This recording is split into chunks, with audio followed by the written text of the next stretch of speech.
Bonjour, c'est Stéphane de la société Kioval et aujourd'hui on va faire un point ensemble sur la mise à jour des seuils fiscaux de janvier 2025.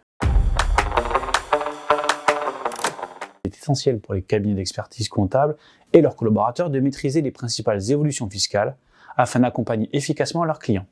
Alors où en sommes-nous concrètement? Voyons ensemble un état des lieux des mesures clés. Commençons par un récapitulatif de ces mesures clés.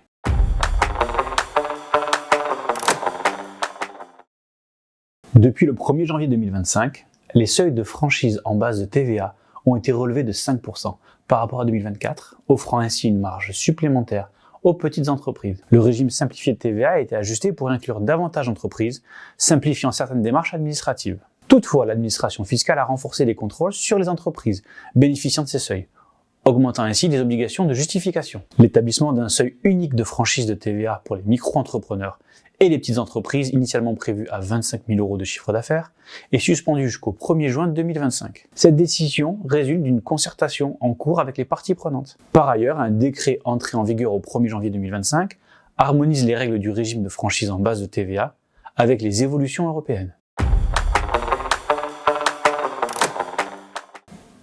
2. Impôt sur les sociétés, IS. Une baisse du taux réduit confirmée.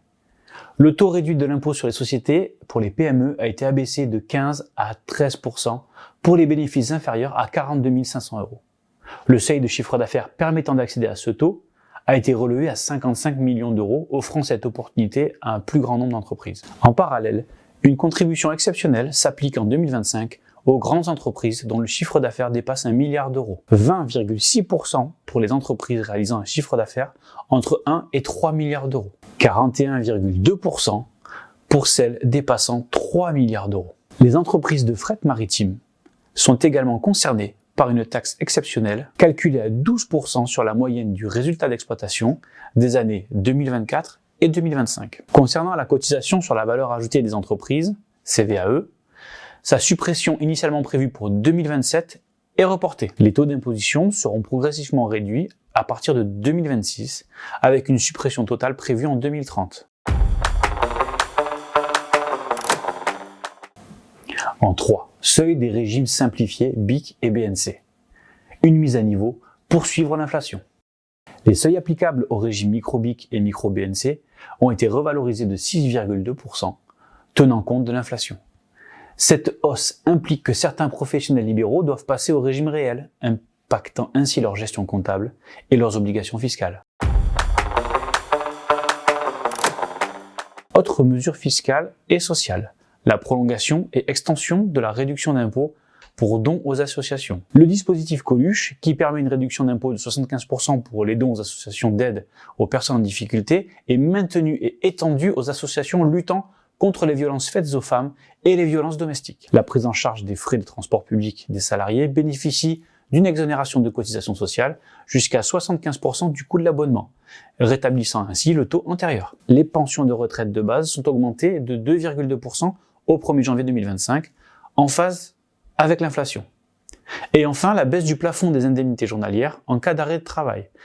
Dès le 1er avril 2025, les plafonds des indemnités journalières versées par l'assurance maladie sera réduit de 1,8 SMIC à 1,4 SMIC. Face à ces nombreuses évolutions, il est essentiel pour les professionnels de la comptabilité de se familiariser avec ces changements afin de conseiller efficacement leurs clients et d'assurer une conformité optimale aux nouvelles dispositions fiscales en vigueur.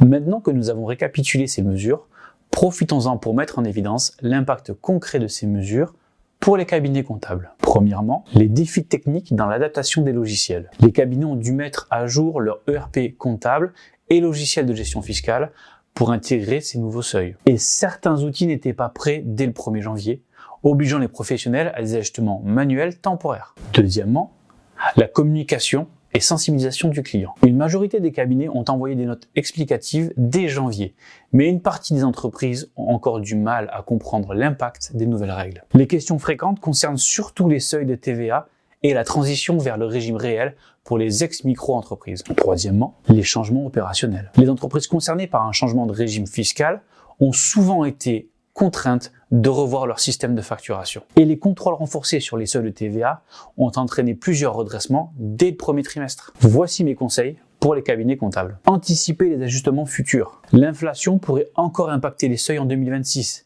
Il faut donc suivre de près les discussions budgétaires. Renforcer ensuite l'accompagnement des clients, proposer des simulations fiscales personnalisées pour les aider à anticiper les changements. Et enfin, investir dans la digitalisation. Les cabinets qui ont automatisé la mise à jour des seuils via des solutions cloud ont gagné en efficacité.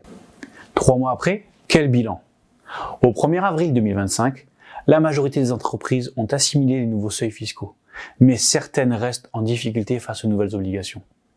Pour les cabinets comptables, ces ajustements ont représenté un travail supplémentaire, mais également une opportunité de renforcer leur rôle de conseil et d'accompagnement. Les prochains mois permettront de mieux mesurer l'impact réel de ces modifications, notamment en termes de recettes fiscales et de simplification administrative pour les entreprises. Je vous remercie pour votre écoute. N'hésitez pas à vous abonner et à partager cet épisode à d'autres professionnels du secteur. On se retrouve pour une nouvelle vidéo sur l'actualité de l'expertise comptable.